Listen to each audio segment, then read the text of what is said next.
मेरा नाम आनंददीप है। कहाँ के रहने वाले हैं आप? मैं सिरसा का ही मूल निवासी हूँ। हम लगभग 30 वर्षों से बापूजी से जुड़े हुए हैं। हाँ जी, पूज्यपाद संत श्री आशाराम बापूजी से जुड़े हुए हैं। जी। और मैंने 1996 में बापूजी के पहली बार दर्शन किए थे। 1998 में मुझे बापूजी से मंत्र दीक्षा मिली और मैं बापूजी को जो स्वास्थ्य के आधार पर जमानत दी गई है, मैं उसका स्वागत करता हूँ। और मुझे बहुत ज़्यादा उम्मीद थी कि ये चीज़ जल्द से जल्द होनी चाहिए थी। चलो देर आए, लेकिन हमें न्याय व्यवस्था पर विश्वास रहा है, तो ये चीज़ हुई है और समय रहते हो गई है, तो इसका मैं स्वागत करता हूँ। जुड़ाव सर कैसे हुआ? कैसे आप गुरु जी के प्रति आकर्षित हुए? पहली बार आपने दर्शन किए तो किस तरह का महसूस उस समय हुआ सर?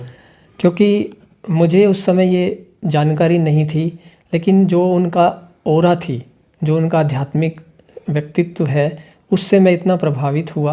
और उसके बाद मैंने उनसे मंत्र दीक्षा ली, उन्हें गुरु के रूप में। उन्होंने, बल्कि मैं कहूँगा कि उन्होंने मुझे शिष्य के रूप में स्वीकार किया। और मैंने जब मंत्र जप किया और उनके बताए हुए रास्ते पे चला, तो मेरे जीवन में काफ़ी परिवर्तन हुआ।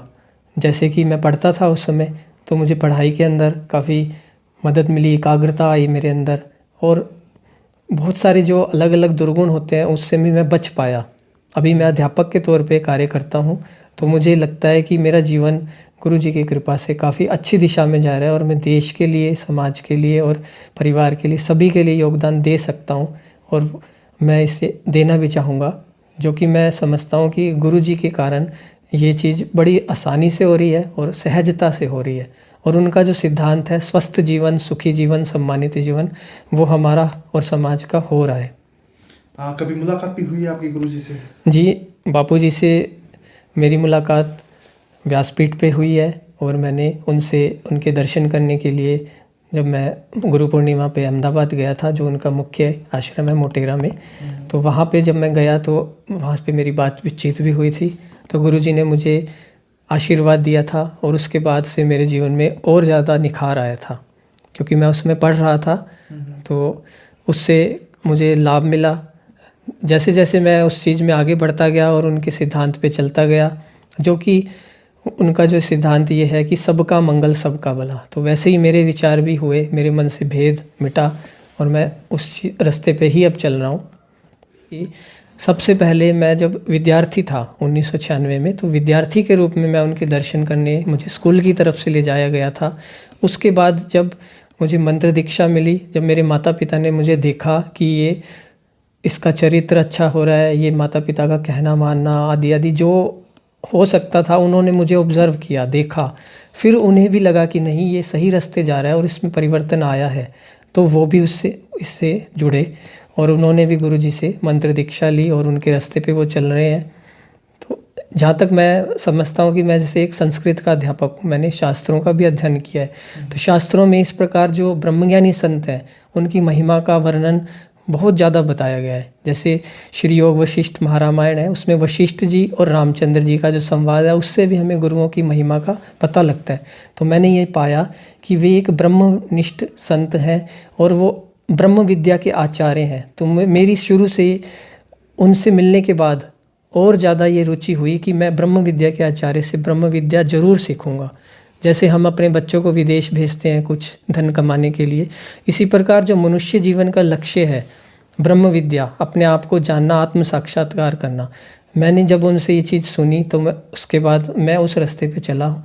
और श्री योग वशिष्ठ महारामायण के अंदर इस प्रकार की चीज़ें मैंने पढ़ी। हमारे जो शास्त्र हैं, जिसको हम रामचंद्र जी और वशिष्ठ जी का संवाद बोलते हैं, और वो प्रसिद्ध चीज ग्रंथ है, कोई सबसे छुपा, किसी से भी छुपा नहीं है, सबको पता है।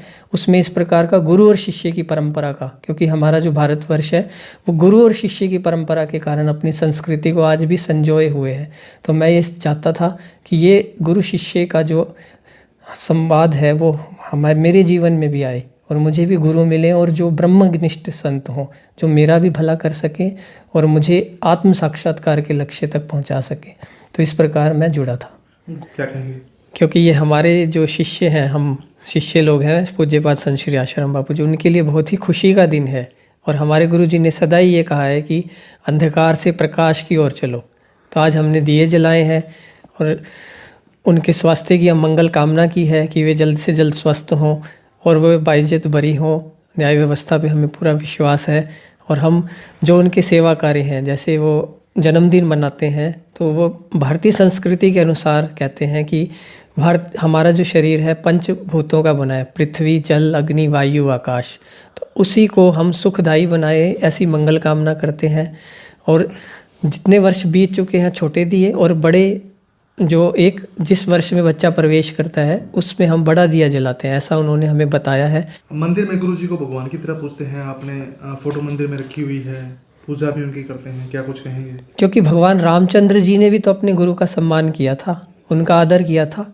तो ये तो हमारे रग रग में हमारे बचा हुआ है कि गुरु का सम्मान। तो आपने शायद सुना भी हो कि गुरु गोविंद दोनों खड़े, काके लागू पाए, बलिहारी गुरु आपने जिन गोविंद दियो बताए। तो हमें भगवान का जो रास्ता दिखाया है सच्चे अर्थों में, वो तो गुरु जी ने ही दिखाया है।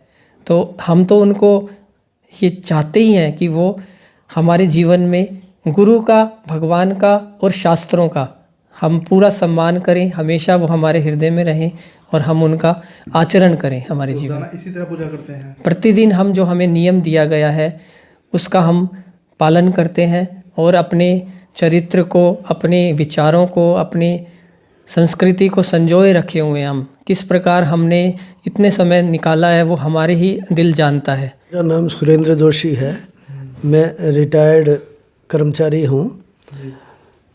मैं सबसे पहले तो बेटा जुड़ा था हमारे परिवार में, उसके बाद हम धीरे धीरे हमारा पूरा परिवार बापूजी से दीक्षित है।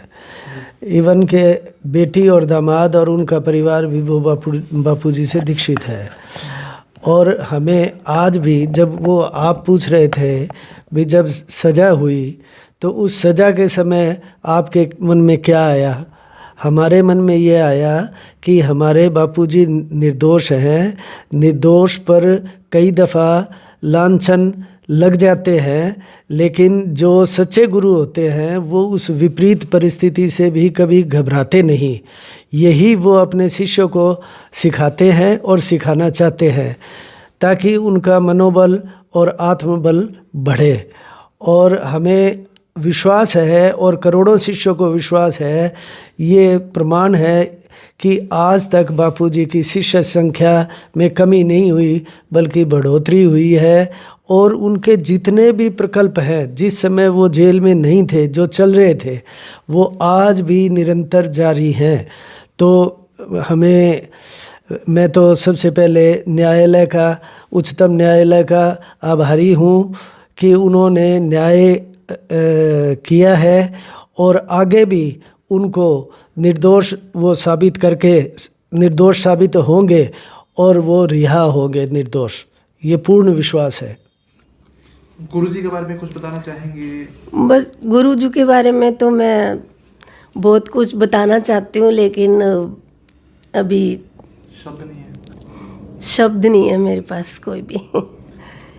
बहुत अच्छे हैं वो। कितने सालों से आप जुड़े हुए हैं? मैं काफ़ी सालों से जुड़ी हुई हूँ, साथ में यहाँ ये आश्रम है, मैं सत्संग वगैरह में जाती हूँ और काफ़ी भजन वगैरह भी करती हूँ उनके गुरुजी के। सब ऐसे देख के जिसके भावुक होते हैं आप, गुरुजी आज बाहर आए हैं। हाँ, बहुत खुशी हुई मुझे, मतलब कि मैं बयान नहीं कर सकती उसका। आज जब भजन करते हैं तो गुरुजी की याद भी आती होगी? बहुत।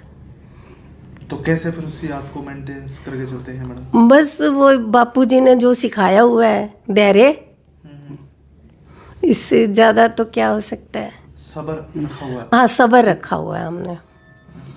अच्छा, गुरुजी से आपकी मुलाकात भी हुई है? कभी मुलाकात की है आपने गुरुजी से? मुलाकात मैं एक बार गई थी सूरत जी। तो मैंने उनके दर्शन किए थे और उन्होंने मुझे मुकुट भी पहनाया था, मतलब साधिका के हाथ से, और बहुत अच्छा लगा मुझे।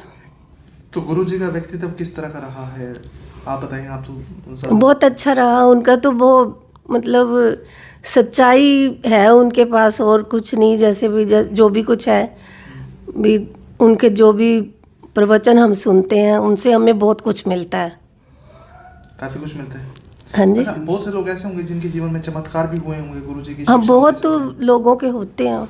आपके जीवन में कोई ऐसा चमत्कार हुआ हो? ऐसा कभी ऐसा बदलाव आपके जीवन में हुआ तो है, लेकिन मेरे को जैसे अब मेरे से खड़ा होके आरती नहीं होती है जैसे हम। तो मुझे एक बार ऐसा लगा कि उठ, तू खड़ी हो, तू जल्दी से आरती कर। तो मैंने कहा पता नहीं मेरे से उठा तो जाता नहीं, तो फिर मैं बैठी रही, मैं मतलब उठी नहीं, पता नहीं क्या हुआ मुझे। तो आपने आरती की फिर उठने के बाद गुरु जी? आरती बस थोड़ी सी की थी। मतलब उठने की पूरी कोशिश करी? हाँ, कोशिश की। गुरुजी के बाद ऐसे उठ? हाँ जी। मेरा नाम सुमन है और वैसे तो मैं बापूजी के जो सत्संग है वो बचपन से ही सुन रही हूँ, लेकिन जो मैंने मंत्र दीक्षा ली है वो अभी 1-2 साल पहले ली है। और मुझे मंत्र दीक्षा लेने के बाद आध्यात्मिक और भौतिक दोनों प्रकार से बहुत लाभ हुआ है। और बापूजी को जो बेल मिली है उसका बापूजी को अधिकार है, बहुत साल पहले से ही उनका ये अधिकार था। और आप जानते ही हैं बड़े बड़े अपराधियों को भी जमानत मिली है, लेकिन उनको इतना लेट मिला है। चलो कोई बात नहीं, हमारा न्यायालय पे विश्वास बढ़ा है इससे और हमें बहुत खुशी हो रही है। गुरुजी का ऐसे कोई पल, कोई बात बताना चाहें जो आपको भावुक भी कर देती हो और याद भी बड़ी आती हो गुरुजी की उस बात को याद करके? मुझे तो, मैं बापूजी के सत्संग सुनती हूँ, उससे मतलब बहुत शांति मिलती है। और कभी भी मन दुखी होता है तो उसमें अपने उत्तर भी मिल जाते हैं। जो भी मन में प्रश्न आता है और कोई सत्संग चलाती हूँ तो उस सत्संग में वही प्रश्न आ जाता है। मतलब सत्संग से सवालों के जवाब मिल जाते हैं? हाँ जी, जैसे मैं जिस प्रकार का प्रश्न मन में आता है, रैंडमली मैंने कोई सत्संग चलाया और उसी प्रश्न का उसमें उत्तर आ जाता है।